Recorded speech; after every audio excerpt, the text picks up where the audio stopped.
Hello, everyone, and welcome to another episode of Healing Conversations. My name is Avni. I'll be your host today, and this podcast, Healing Conversations, is all about natural healing. Anything that is physically, mentally, emotionally, spiritually needs fixing. This is the website, the podcast, even for it. So, hey, let's get started. Today in the studio, I have Jesseca Banchy. Jessica, it's wonderful to have you here. Welcome. Hi, thank you so much for inviting me. I'm so happy to be here.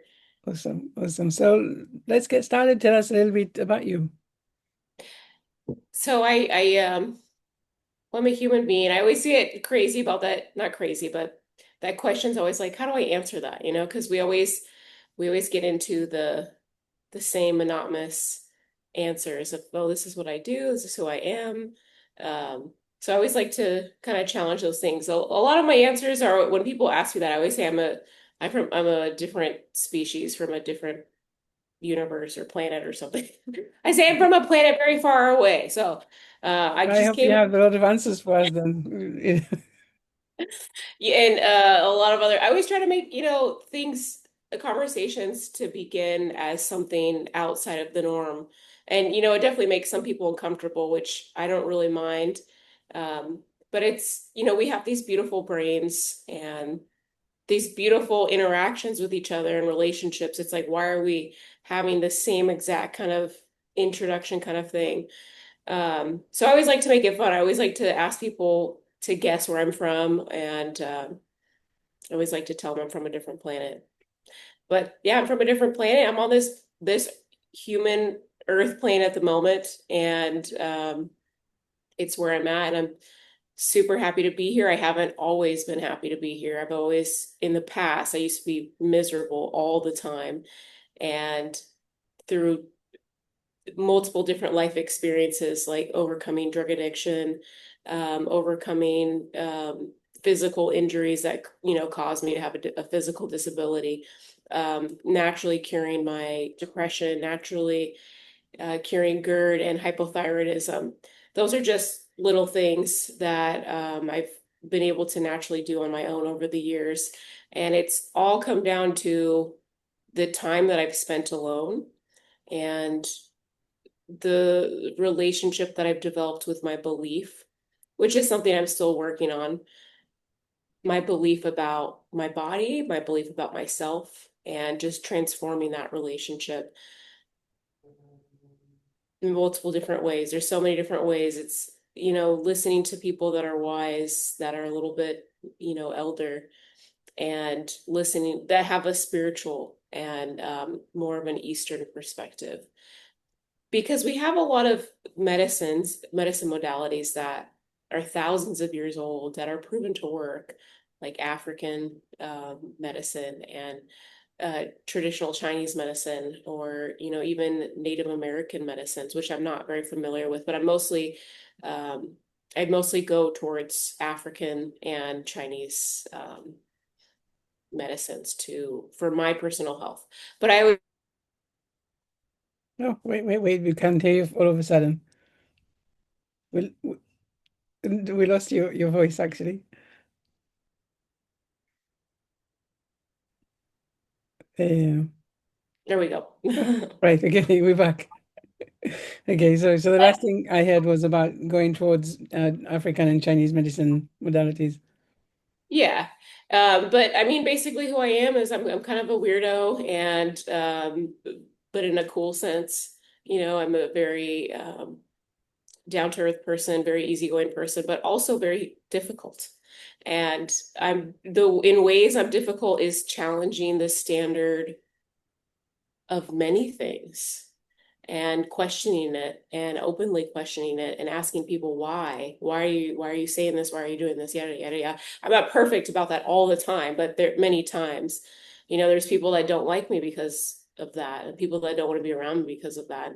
I don't really care because I used to, and it I mean it still kind of hurts sometimes.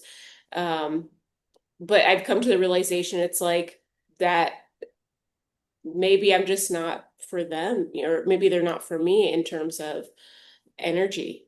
How we feel a certain way around people. We need to listen to that. And if people feel uncomfortable with me or around me, then they need to honestly check themselves, because I'm a super safe person to be around. And my focus is on fun and laughter and having fun, and not trauma bonding, and not always talking about problems. Um, but it's also a self-reflection that I get to have. It's like, how can I improve in social situations? How can I have better social interactions? Because social interactions are so important. We're here on this earth with billions of other people, and it's important that we get along. We don't get along with everyone, clearly, and that's okay. But I think that we could get along a lot better. And that comes from our individual work. We need to do our own little self transformation. But that's just my little introduction, I guess. Okay. Well, I think you're already touching on a few really interesting and important things, and you know, first of all, like you say, right, you had some physical disease, not disease, illness, condition, symptoms, whatever you want to call it, and you decided that you no longer want to have that, and so you found the modalities that worked for you, natural healing, Chinese medicine, African medicine, and then also what you're saying about reflection and, you know, you say weirdo, yes, but I think it's worse to, if someone said you're normal, I think that's probably one of the biggest That insults. is, yeah, to be normal is kind of scary, because it's like Jeffrey Dahmer. I don't know how he was, but I think he presented himself to be normal on the outside, but in his house it was a wild, torturous circus in there. And it's like we're always having these. I wasn't in the 60s, I wasn't in the 50s, I wasn't physically here then that I know of, but from what I've observed, from hearing what other people talk about, how reading about things, how it was back then, and watching movies from that time, um, it just it's all just a facade. It's fake. It's like we're taught to not be ourselves, and that's the reason why we have so much trouble in this world. The reason why we have so much hatred and anxiety and depression and anger and a desire for self-destruction, is because we're taught to not be ourselves.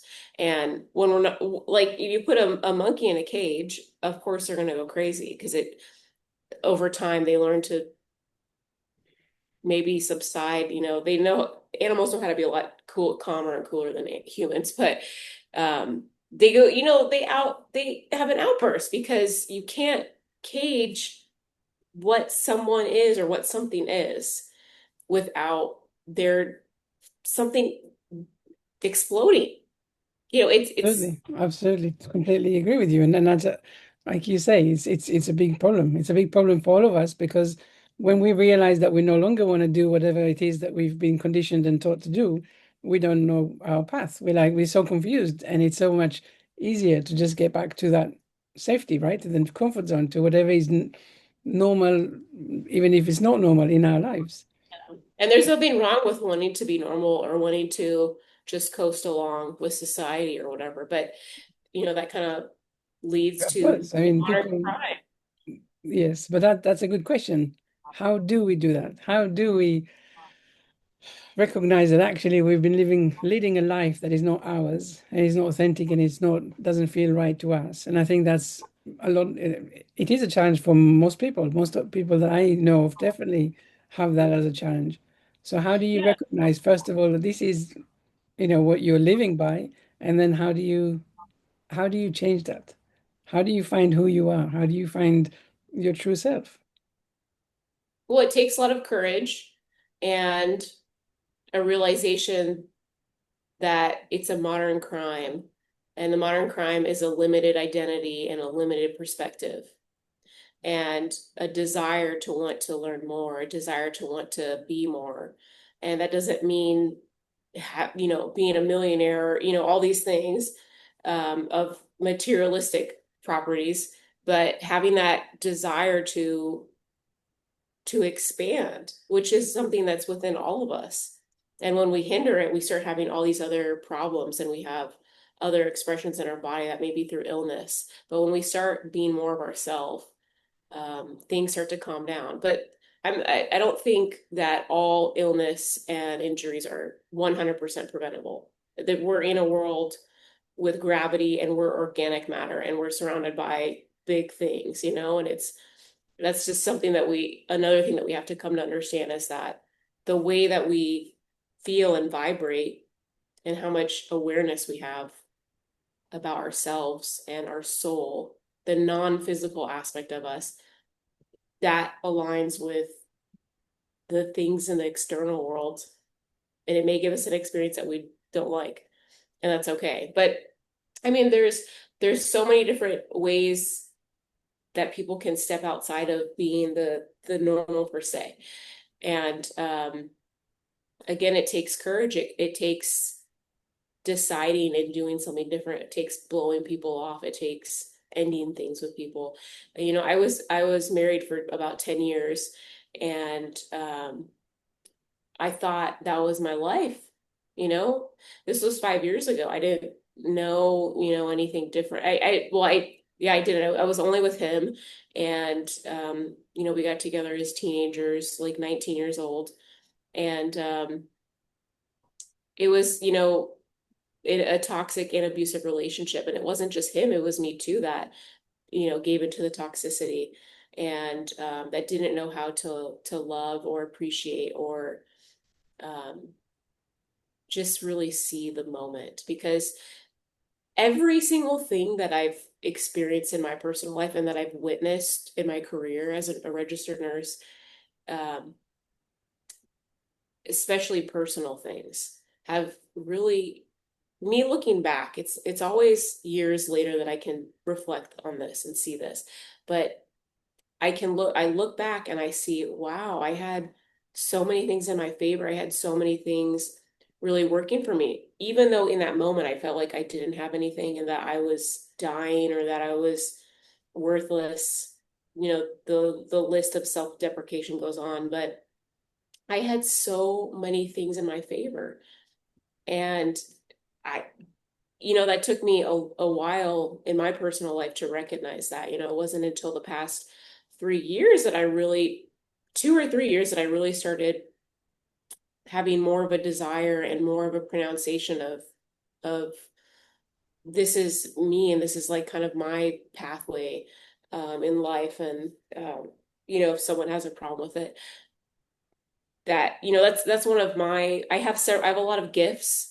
We all have gifts, but I also have several things that I have to work on, just like everyone else does. And one of the things that I definitely have to work on is not taking things personal, and friendships, being hurt by friendships and relationships. And that's something that I've ended so many friendships and things with people because of me changing these aspects of myself and stepping more into myself and realizing, it's like this is maybe not right for me anymore.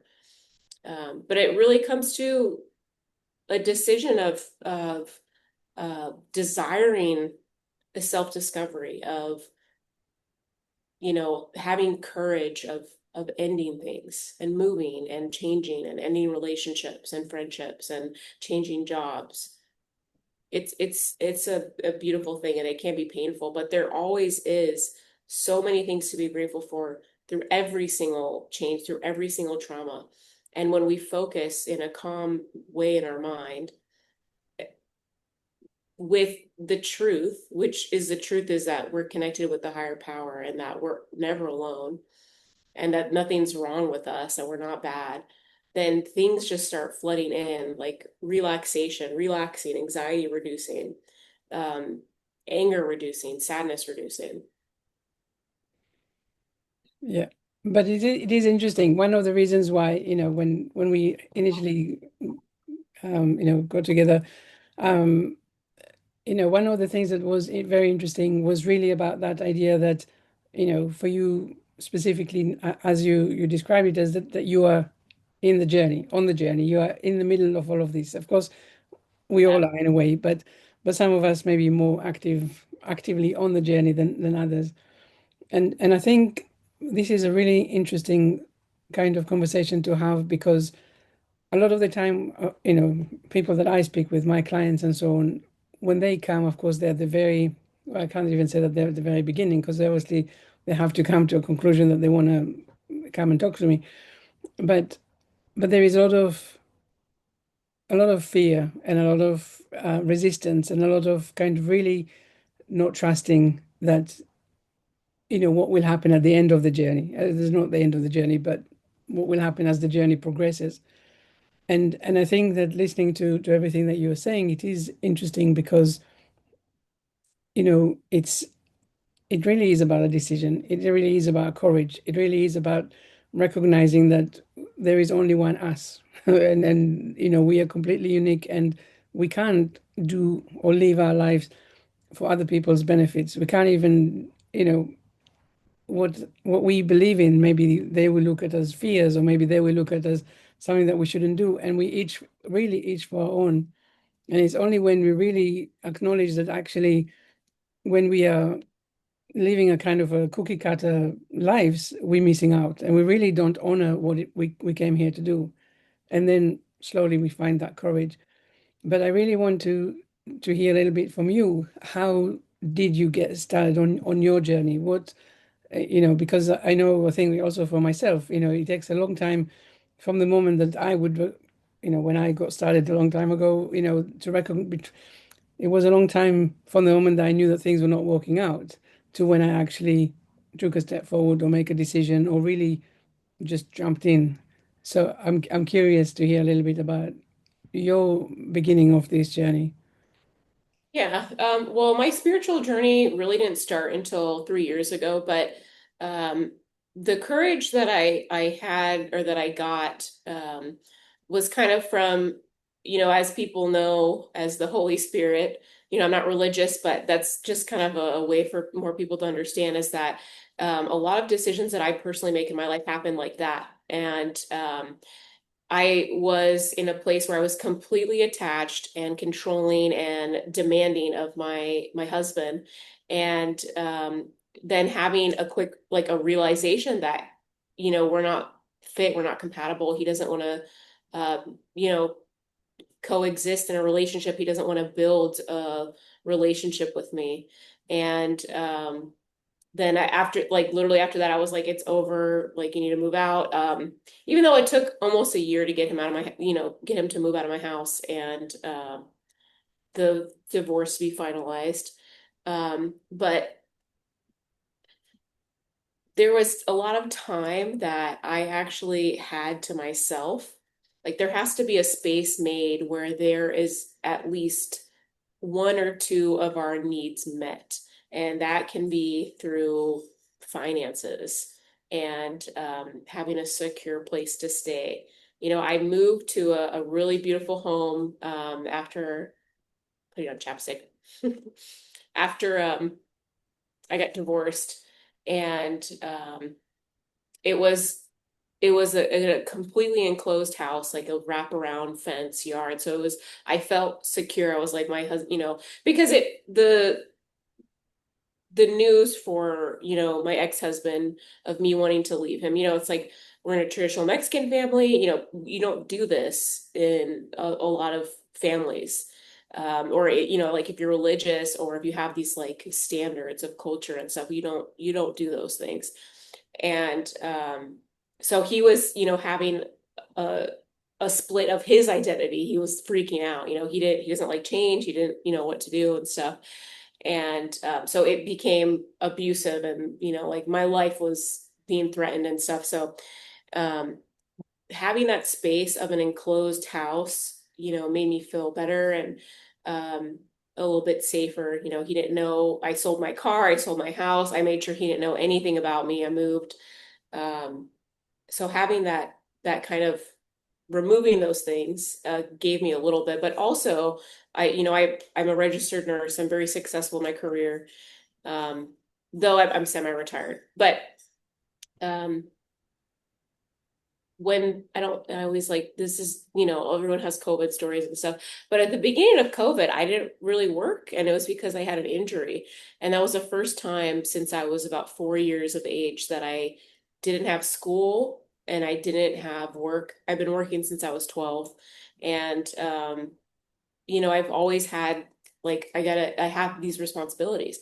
And that was the first time in my life where I had money in the bank and I didn't, of course I still need to work, but I had a month off because I was having trouble walking because of the injury I had. And it was the first time that I was alone, that I lived alone.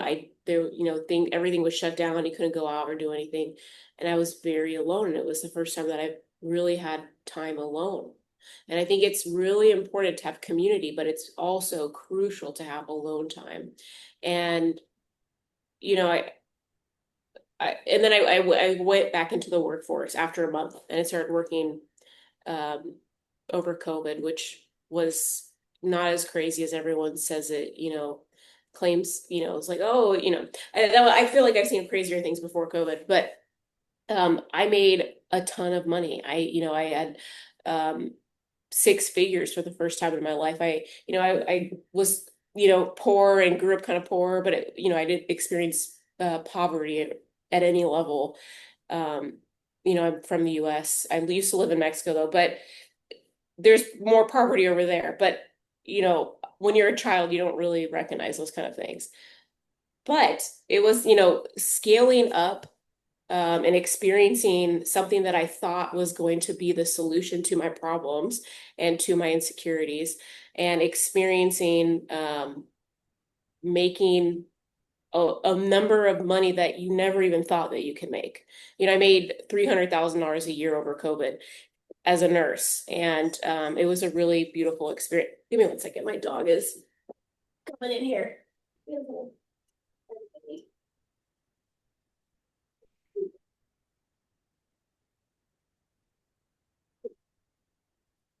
I love her to death. I dropped a mop right now, but she would just be in my face and constantly asking for pets, which is fine. I just can't always meet my dog's emotional needs all the time. Um, but having that first month alone to myself, and then returning to work, and I had that space, that little space. So there was like seeds planting in my mind that, I honestly think someone walked by me that was a little bit really aware, and their energy just kind of carried on to and trickled to me, because over the next 3 years of my life, it just like things just like blew up, and in a good way. Difficult things happened, of course, but we're in a life where problems are never not going to happen. It's a natural part of life. But I think just getting that space and making money was something that really awakened me, because I made so much money and I thought that was the solution to my problems. And I still felt miserable. I still wanted to kill myself. I still did not like living. And I questioned myself.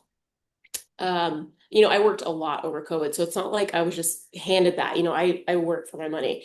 Um, I got off of work, I worked 5 or 6 12 to 15 hour shifts a day over COVID. And I got off of my last day. I had one day off and I worked night shift. So you could be a little bit nutty off night shift, honestly. Um, and I stayed up. I went on a date with someone after work, like breakfast kind of thing or whatever. And I was drinking, after working so many hours and not really taking care of my body or myself and my mind. And I sat down on the floor, and I don't know why. I was like, I want to kill myself. And I didn't do it. And I was like, whoa. I was like, what is that thought? I was like, I haven't thought that in a while, because I've been suicidal a big portion of my life. And I'm not suicidal right now. So don't call on me. Anyone, I'm like, don't call on me. I'm totally safe and secure now. But a big portion of my life, it was like that. I didn't want to live. And it's because I hated my body. And there's so much, you know, attachment to my body and to relationships. And I thought, why did I think that? And I don't know, I went to sleep after that. And just over the next year or two, I traveled a lot. I did travel nursing, and that really opened my eyes. I lived in New York City, which really opened my eyes to a lot of different things. I got many New York experiences, and that's my other home now. Um, and when I moved back home to Tucson, Arizona, I talked to one of my childhood friends. She seemed different. I was like, what's going on? What are you doing? And she told me that she started seeing a life coach. And I was like, oh, it's like I really had um something inside of me that really wanted to work on my spiritual side because I used to be very religious and I gave that up, thank goodness. But religion's not for me. It may be something for, someone else, and that is totally fine. Religion is good. That's something that led me to God as well. But I wasn't practicing anymore.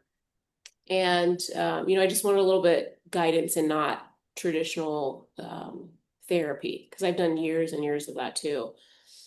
And so I started seeing a life coach and I worked with her for about a year and she challenged a lot of my perspectives. She made a lot of suggestions on, books to read, activities to do.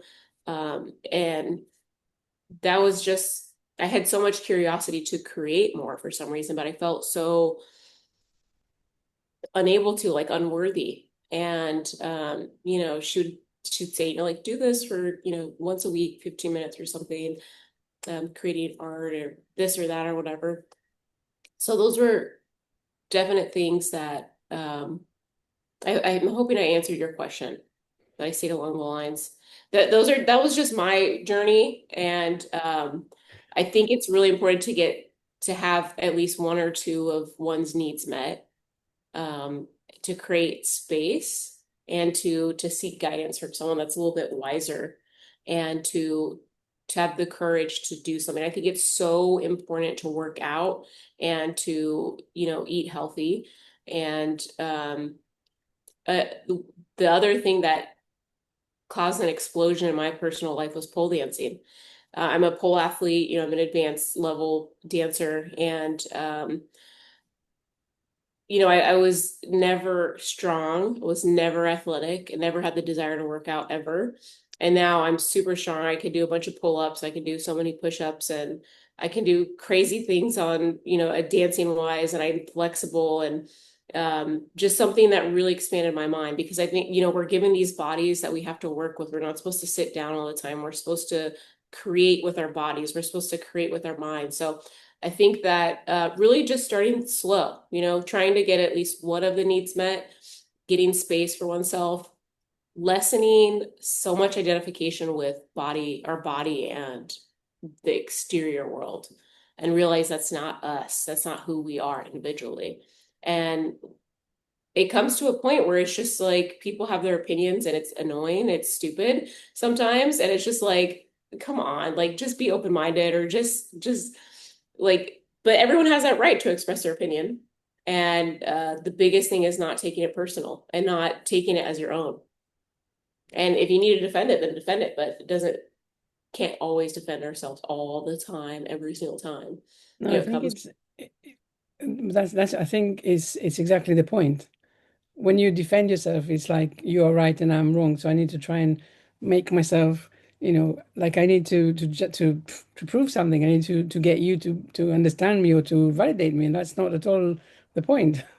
The point yeah, is exactly not that, because what I am is who I am, and you yeah, can agree to or not agree or whatever, but it's I don't need to get out of my way to do anything, really. I mean, but I do see a lot of the people that it's really hard. It's really hard because, yeah, maybe it's because of culture, and maybe it's because of, upbringing, or because of all, their own fears and whatever. But yeah, it's that need to be accepted, validated, reassured, all of that. And that's, I think, based on everything that you were saying as well, it's a it's a challenge because we're not, like we said before, you're not here to not be you. You're not here to make sure that someone likes you or not, because that's taking away from who you are.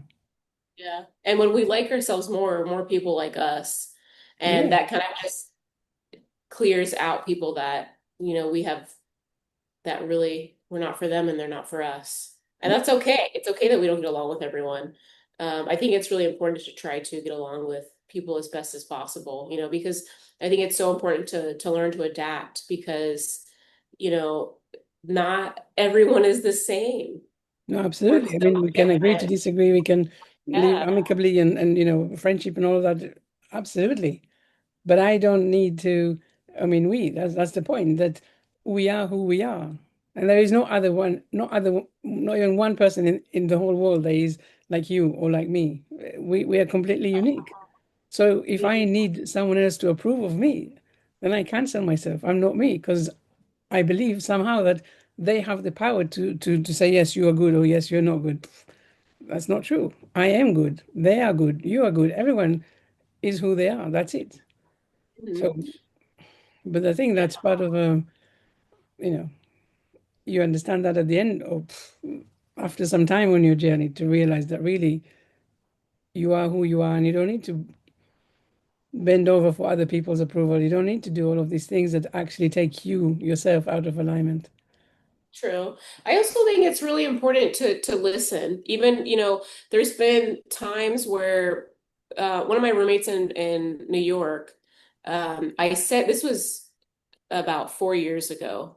Um, I said to her, I don't, we were talking about relationships, and I said, cheat or get cheated on. And though, it's just like I don't know. I used to listen to this podcast called Call Her Daddy, and I no longer listen to them because the host of the podcast, she's super, she's famous and she's successful now.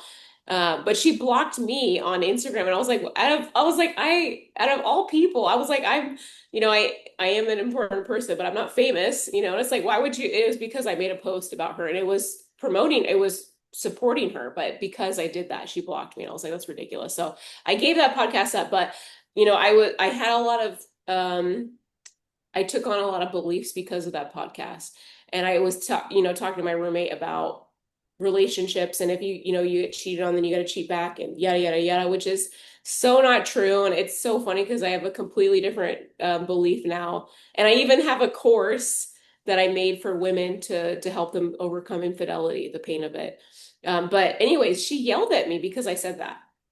She said, I was like, cheat or get cheated on. She said, that is not true. And at that moment, I didn't understand. And I was like upset that she rejected me or that she, kind of argued with me. And in that moment, I was upset. But probably a year later, I looked back and I was like, she was right. She made a lot of sense and I see her perspective now.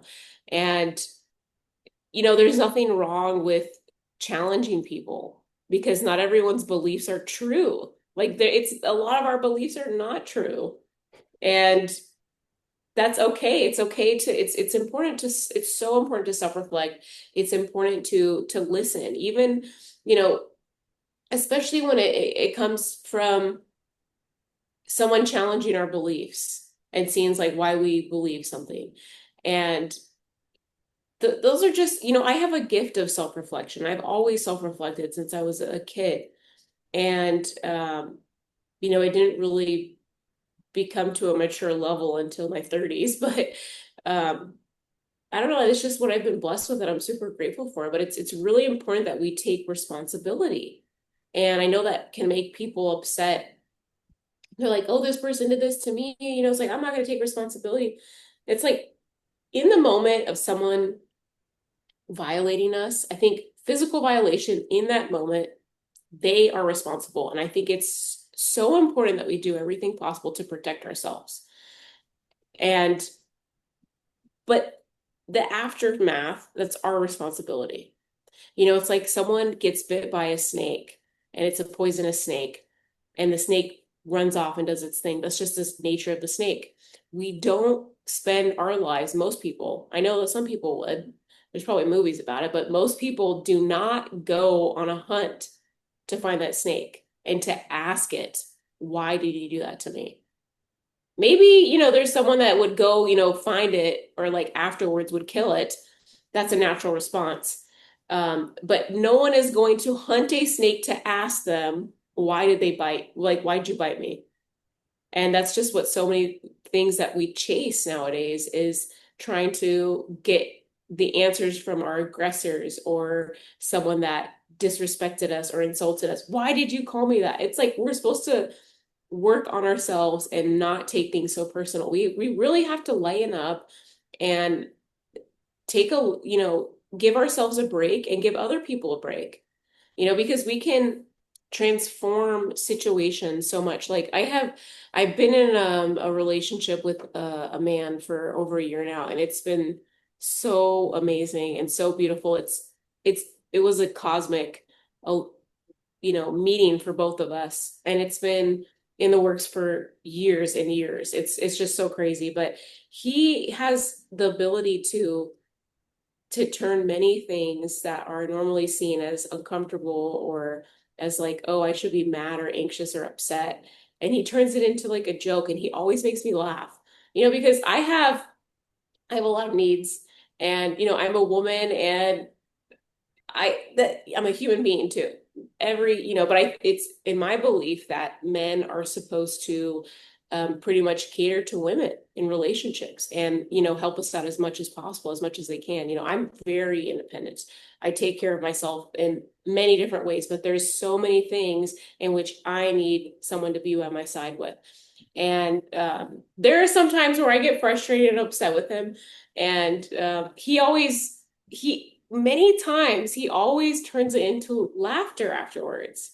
We all have that capability within us. And he has so many gifts of interaction, he, like, even in my hometown, he's like locally famous. You walk down the street with him, everyone's screaming his name.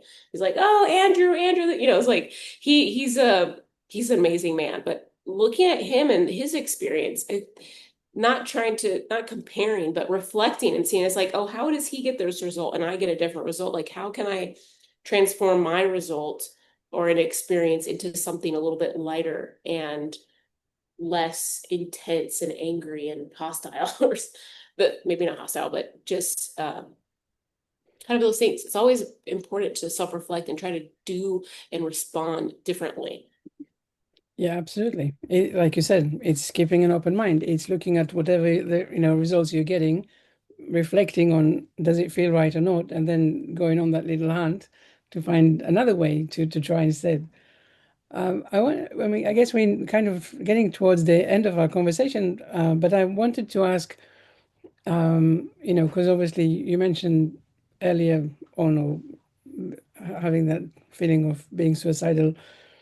What did you do to change that? I know a lot of people feel that way, especially when they experiencing depression and being in a very dark place. What are some steps or some tips or some ideas that you can share that might help someone in similar situation? I think it's really important to, for me, this has helped to develop a relationship with a higher power, with gratitude, and the realization of what a gift it is to be alive. It's like we have so many things in our favor. And I am so grateful for my career in medicine and my knowledge of the human body, and science and biology, because without that understanding, I don't think I would, or that knowledge, I don't think I would have this understanding.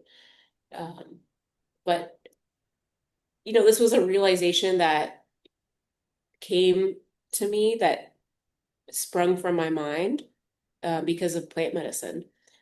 Um, but every single human being on this earth, individually, like with their individual body, has an entire system, an entire army inside of them, billions of cells and tissues and organs and things within our body that makes up our physical body. But every single thing inside of us, we can't really see them or feel them all the time, but they're always working in our favor. And I think it's really important to connect with ourselves, connect with, my toilet flush, my shower turned on, my sink turned on. I have water that I can drink. there's places in the world where there's poverty, where there's not a lot of resources, and uh, there's definite places where it's more difficult to find gratitude. But in those very difficult moments, I think it's very important to turn inside with God or with a higher power, however someone identifies it, and connect with themselves.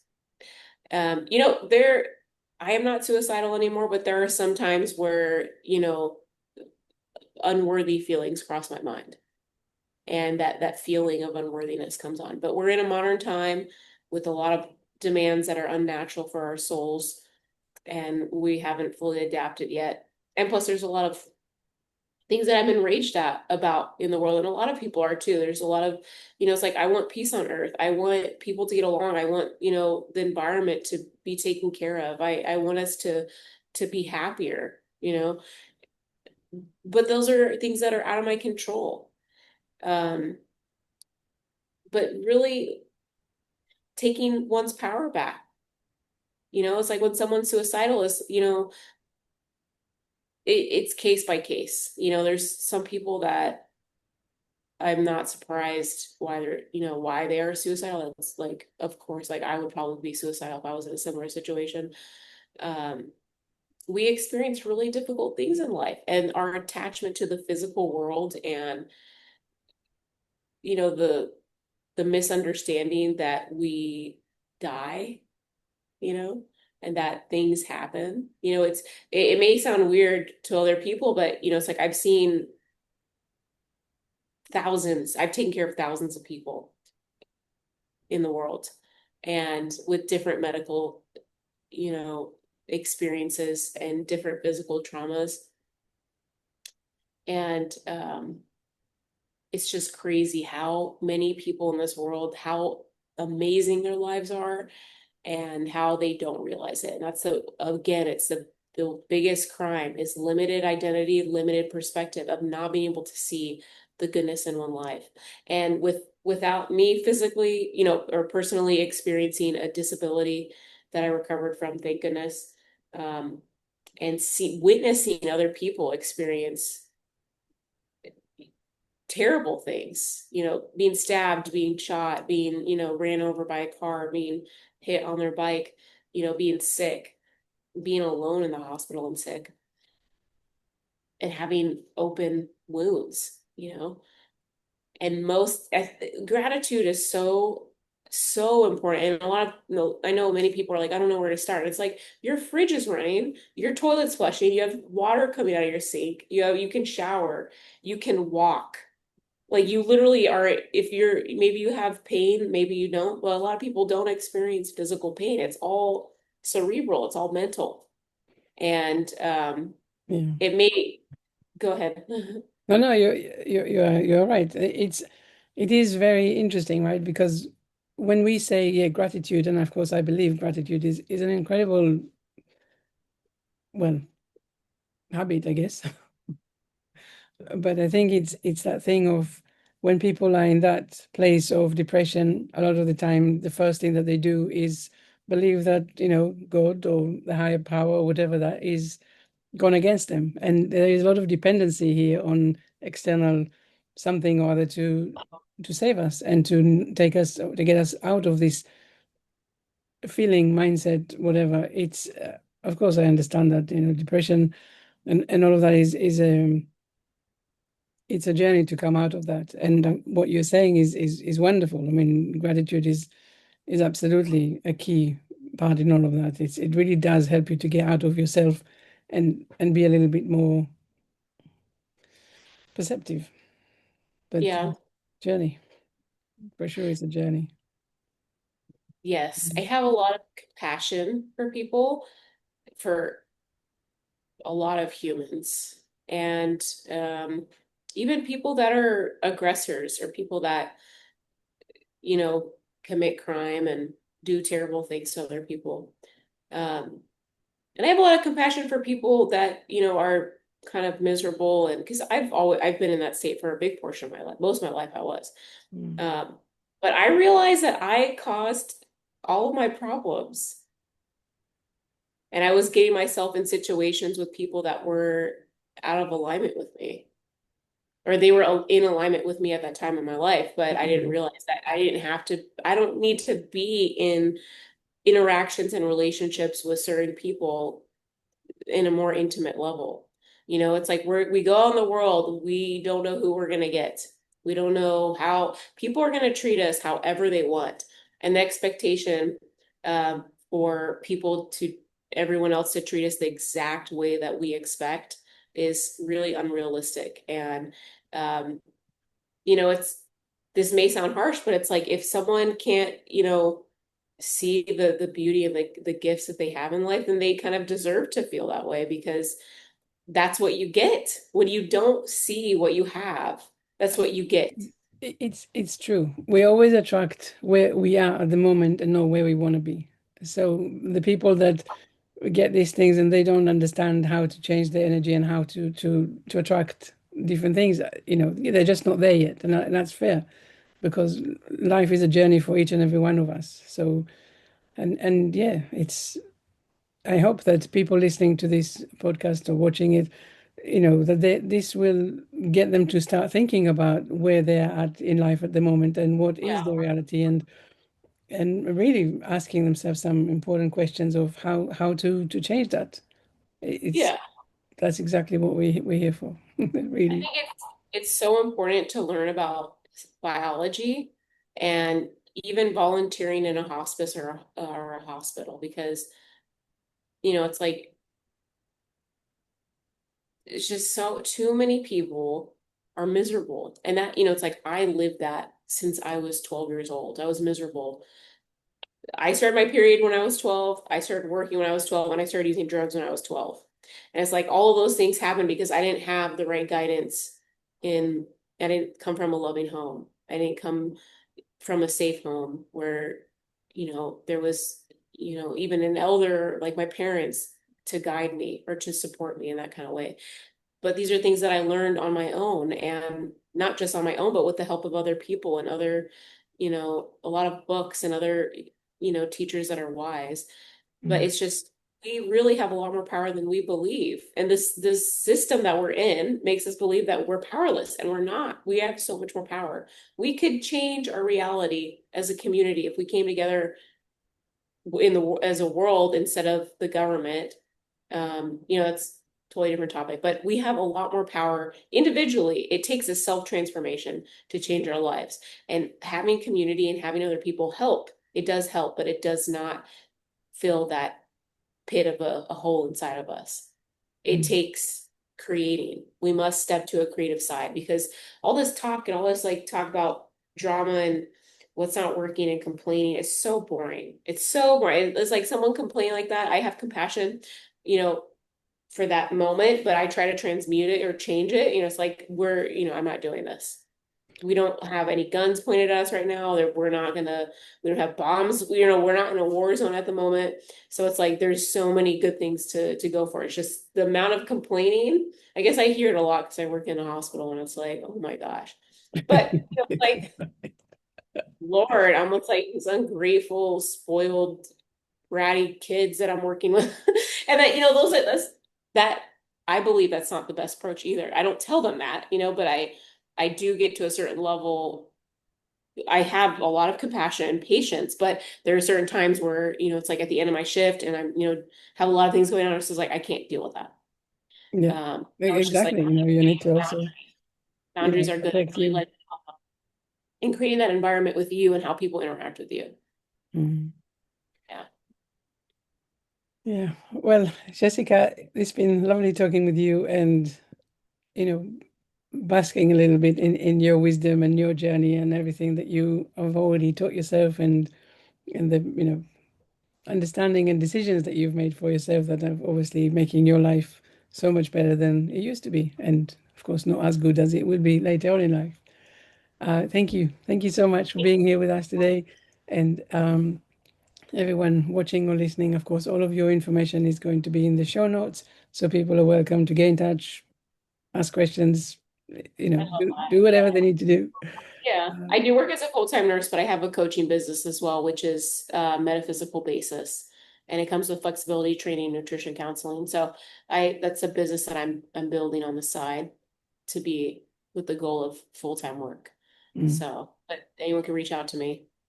Yeah, so Um, all the information, all the links and everything yeah. will be in the show notes so people can do exactly that. Reach out and have a conversation. Thank you so much. Yeah, it Thank was you. great having me, and thank you for inviting me. I appreciate it.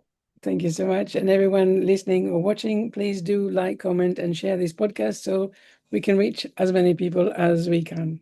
Thank you so much.